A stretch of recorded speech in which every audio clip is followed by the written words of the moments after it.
You'll manage, won't you? 15's old enough to survive an airport, my dad said, his voice laced with a mocking chuckle as if leaving me stranded was some twisted joke. His arm was draped around his new wife, her manicured nails clutching the boarding passes like victory flags, while her 2 kids giggled and tugged at his sleeve. I stared at him, my chest tightening, the terminal lights buzzing above me like they too wanted to expose the truth. People streamed past, dragging suitcases, hugging loved ones, but I was frozen, clutching a backpack that suddenly felt too small to carry the weight of this moment. Hi everyone, my name is Clara and I was 15 when my life split into 2 timelines. One where I was just the forgotten daughter in an airport, and another where I became someone no one could abandon again. The betrayal didn't come all at once. It seeped in with every shrug, every glance he didn't give me, every step he took toward that departure gate while my shoes were nailed to the cold, gray floor. I waited for him to look back. Just once. He didn't. The announcement echoed, final call for Flight 217 to Paris. My father's laughter blended with the sound, careless, free, belonging to a man who believed I was disposable. And in that moment, I realized he wasn't leaving for a vacation. He was leaving me behind on purpose. My throat burned. The airport air smelled of cinnamon pretzels and jet fuel, but all I could taste was rejection. The kind that scars. The kind that whispers you're not enough. I wanted to scream, but silence pressed harder than sound ever could. And then, almost by instinct, I pulled out my phone. A number I hadn't dialed in years. My estranged mother. The woman he warned me never to trust. My finger hovered, trembling. The line rang once, twice. She answered. Clara. Her voice cracked, raw, as if she'd been waiting for this call all along. I froze, the entire terminal fading around me. Would she save me, or had I just jumped from one betrayal into another? Her voice was soft but charged, like static before a storm. Clara, where are you? I swallowed, my throat dry. Dad left me at the airport. He's going to Paris with them. A silence stretched. Not the kind that forgets, but the kind that gathers weight. Then she exhaled, sharp and certain. Stay where you are. I'm coming. I almost laughed at the absurdity. Coming? From where? We hadn't spoken in years. Last I knew, she lived in another world. Expensive dinners, glossy magazines, whispered scandals that Dad used as ammunition. Yet before I could even question, she added, I'll be there in 3 hours. Don't move. The line went dead. 3 hours. I sat down on a hard plastic chair, my backpack between my knees. The fluorescent lights buzzed above, casting everything in an unforgiving glow. Families passed me, reunited with joy, while I was the lone figure nobody claimed. My chest hurt every time I replayed Dad's words. You can figure it out. As if I were luggage he could check and forget. Announcements kept rolling, flights vanishing into clouds I couldn't touch. I counted minutes. I traced cracks in the tiles. At some point, exhaustion hit and I must have closed my eyes because the next sound wasn't an intercom. It was the unmistakable hum of jet engines, but closer, sharper, private. Through the glass wall of the terminal, a sleek silver jet cut across the runway. People stopped, staring. It didn't taxi to the main gates. It pulled up near a restricted hangar, guarded. And then, like something out of a dream I didn't dare have, she appeared. My mother, stepping down the stairs of that plane in a tailored coat, heels clicking against metal. Her hair caught the light, her presence commanding the attention of everyone who dared to look. I stood, knees shaking. She spotted me instantly. No hesitation, no pause. She walked straight toward me as though I had never been lost to her. When she wrapped her arms around me, it wasn't gentle. It was fierce. Like she was reclaiming something stolen. She whispered in my ear, You're never waiting alone again. But behind her words I caught something else. An edge, a plan forming in the silence of her breath. Because this wasn't just a reunion. This was the beginning of a reckoning. She didn't let go of me right away. Her arms were strong, protective, and I could feel her heartbeat. Fast, determined, as though she was running on more than adrenaline. When she finally stepped back, her eyes scanned me head to toe. He left you like this. Alone. At 15. Her voice cracked, but not from weakness. From fury she was barely containing. All I could do was nod. My throat was tight, words locked behind a dam of shame and disbelief. Her driver appeared behind her, crisp black suit, phone in hand. He reached for my backpack, but she stopped him. No. He carries it. It's hers. Not one thing about her will ever be taken again. Her words cut through the air like glass, sharp and final. We moved through the airport in silence. People stared, not at me but at her. She walked like she owned the floor beneath us, like even the fluorescent lights adjusted for her presence.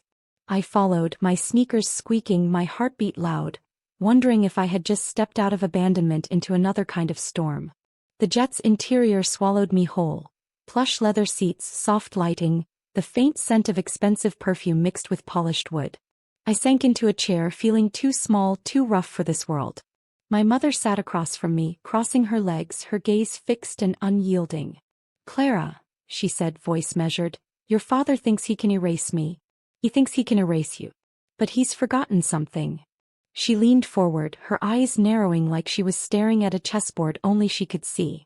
"Everything he has, his house, his reputation, even that smug vacation, is built on foundations I helped lay. He's living in a glass castle and he just threw the first stone." I blinked, stunned. "What do you mean?" She smiled, but it wasn't soft. It was the kind of smile that promised storms. "You'll see." The jet lifted, engines roaring, carrying me away from the airport where I had been abandoned and into something else entirely, a sky of secrets. As the seatbelt light flickered, I stared out the window, the runway shrinking below. My chest was still bruised by Dad's betrayal, but for the first time that day I felt a shift. Not safety, something different. Power. And it terrified me. When the jet touched down hours later, it wasn't at a crowded terminal but a private hangar lined with black cars. My mother's world was silent, shielded, calculated. She walked ahead of me, her heels echoing like punctuation marks in a story I hadn't read yet. The car ride to her estate felt like entering another universe. Iron gates opened without question, gardens stretched endlessly, and a mansion rose out of the night like something carved from marble and defiance. My sneakers sank into the gravel driveway as I stepped out, backpack still clutched tight, as if it was the only piece of myself I could trust. Inside, I was surrounded by chandeliers and portraits, rooms that looked like they belonged in magazines. But none of it dazzled me. Not after what I'd just lost. My room back at Dad's house wasn't much. 4 walls, a desk, posters taped unevenly, but it was mine. And the echo of its emptiness gnawed at me. "Clara," Mom's voice softened now, almost human, as she led me to a guest room bigger than our entire old living room. "You're safe here. He won't touch you again." I wanted to believe her. But part of me wondered, was this safety or just another kind of cage? The days blurred. Her staff treated me with deference I didn't recognize. Breakfasts arrived on silver trays. Tutors were mentioned. Wardrobes discussed. But at night, when the house grew still, I heard her in her study on the phone, her voice sharp as knives. My name, my father's name, legal words I didn't fully understand. Custody, assets, breach. And then one evening she invited me in. The desk lamp carved shadows across her face, but her eyes were lit with something dangerous. She slid a folder toward me. Inside were papers. Legal documents, photographs, accounts I hadn't known existed. "This isn't just about him abandoning you," she said. "It's about the empire he's built while pretending you don't exist. He left you at an airport like baggage. Now he'll pay for it. In court. In reputation. In silence." My stomach twisted. I should have felt vindicated, but instead I felt cold. Like I was being drafted into a war I hadn't chosen. And yet, when she asked quietly, "Are you with me?" I found myself nodding. Because revenge wasn't just hers anymore. It was mine too. But what I didn't know then was that revenge has layers. Some that burn your enemies and some that scorch you from within. The first blow landed the day my dad returned from Paris. He expected to find me sulking in my room, maybe waiting for an apology he'd never give. Instead he found it stripped bare, posters torn down, clothes gone, desk drawers empty. And waiting on his pillow, a thick envelope sealed with my mother's attorney's crest. He called me 30 times that night. I didn't answer once. The silence was my reply. At my mother's estate, I sat across from a polished conference table, legal minds flipping through documents like surgeons preparing for an operation. My name was on every page. Statements, evidence, photos of me at 15 abandoned at an airport. Proof of neglect. Proof of his choice. My mother's lawyer, a man with eyes like polished stone, tapped the folder. This case isn't just winnable, it's devastating. Public abandonment of a minor, financial misconduct, emotional neglect. He won't just lose custody. He'll lose credibility. And once that crumbles, everything else follows. I felt my stomach churn. Part of me still pictured Dad laughing at the departure gate, arm around his new wife, like I had been an afterthought. But another part of me remembered the dad who used to lift me onto his shoulders to watch fireworks, who taught me how to ride a bike on cracked suburban pavement. That dad felt like a ghost now. The court date came quicker than I imagined. I walked in beside my mother, the click of cameras outside flooding through the courthouse doors. Reporters shouted his name, her name, my name. I tugged at my sleeves, wishing I could disappear, but Mom placed a firm hand on my shoulder, steadying me like a general before battle. When Dad entered, he looked older, creased, shaken, but still trying to wear that smug grin. His wife clutched his arm, whispering like a shadow. His eyes met mine for the first time since the airport. Something flickered there, shock? Guilt? Or was it just annoyance that I hadn't stayed abandoned? Testimonies unfolded. Lawyers sparred. Words like irresponsibility, abandonment, neglect echoed in the courtroom air. When I was asked to speak, my voice trembled at first but then steadied. He told me I could figure it out, I said, looking straight at the judge. But I was 15. 15 isn't old enough to figure out being left behind like trash. The courtroom fell silent. Even Dad looked away. By the time the gavel struck, custody was stripped from him. Financial control fractured. My mother won. But walking out of that courtroom, a strange hollowness settled inside me. Because winning didn't feel like freedom yet. It felt like the opening move in a game I wasn't sure I wanted to play. A week later I returned, not to stay but to see. My old house stood there, blinds drawn, the garden unkempt as if it had aged years and days. My mother's driver waited at the curb while I stepped out, gravel crunching under my sneakers. The front door creaked open. Dad wasn't there to greet me. Neither was his wife. The rooms echoed with abandonment, this time his. Boxes were stacked in corners, photos stripped from the walls, the air stale like something already forgotten. I walked into my old room half expecting to see my posters, my desk, my bed. But it was barren. The indent where my bookshelf used to stand looked like a scar. My breath caught when I noticed the envelope on the floor. Opened, torn, discarded. My legal notice. The one that told him I was gone. I picked it up, the paper crumpled, corners smudged with fingerprints. His reaction was written in every fold. Disbelief, then rage, then something he didn't want to admit, fear. Downstairs, I found the dining table where we used to eat takeout dinners on Fridays. For years, I sat across from him, watching him scroll his phone, waiting for him to notice me. And now it sat empty, chairs pushed back as though no one had wanted to sit there at all. The silence pressed against me. I thought revenge would taste sweet, but in this hollow house it tasted bitter, metallic. My chest ached in places I thought had already healed.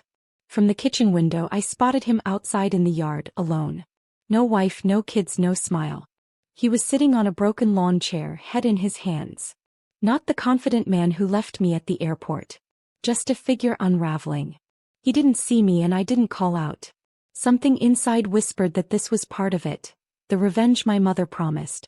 Watching him face emptiness. Watching him live in the silence he once forced on me. But as I turned to leave, a thought clawed at me. Was this enough? Because part of me didn't want him destroyed. Part of me just wanted him to look at me, truly look at me, and say the words he never had. I'm sorry. Instead, I left the house without a sound, the door clicking shut behind me. And that silence was louder than any scream. It happened 2 nights later at a neighborhood gathering I hadn't planned to attend. My mother insisted, said appearances mattered, that people needed to see me not as the abandoned daughter but as the one who returned stronger, untouchable. The lights of the event hall glowed warm, laughter and chatter spilling into the air. I stood near the back, glass of sparkling water in hand, feeling like a ghost in a dress too expensive for my skin. And then he walked in. My dad. He looked smaller somehow, his suit hanging looser, his wife trailing behind him with a forced smile. Conversations dipped as whispers rippled across the room. His name carried weight once, but tonight it carried scandal. His eyes found mine. He froze. For a second, time stopped, the space between us charged like a live wire. Then he moved toward me. Clara, he said, voice low, almost pleading. Can we talk? I stared, every memory colliding in my chest.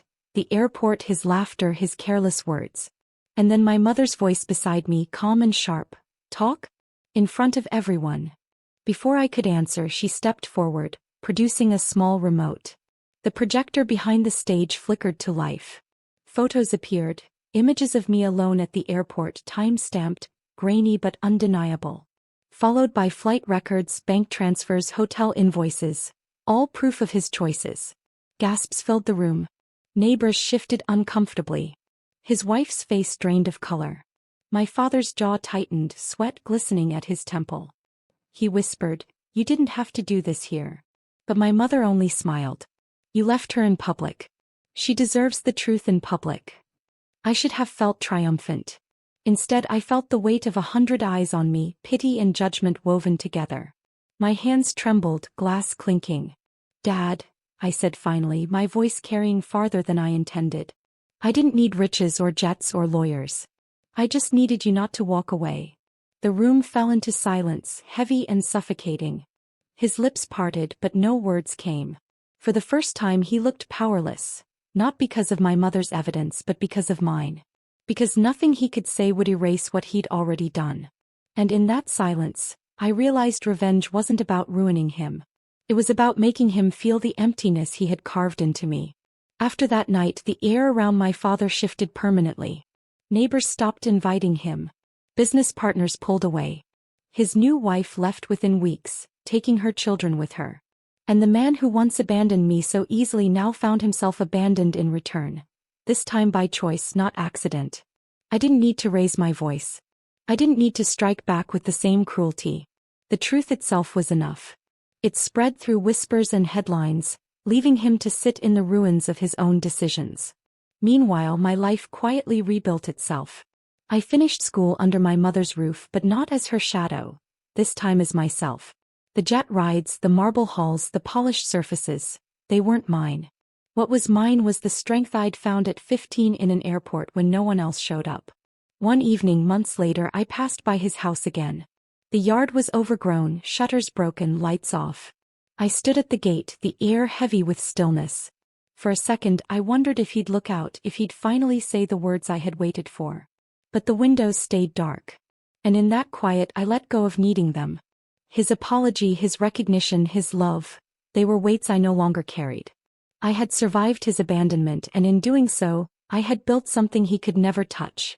Peace. I left the gate, my footsteps steady. Behind me was a hollow house. Ahead of me was my life, unshaken. Revenge hadn't been about destroying him. It had been about freeing myself.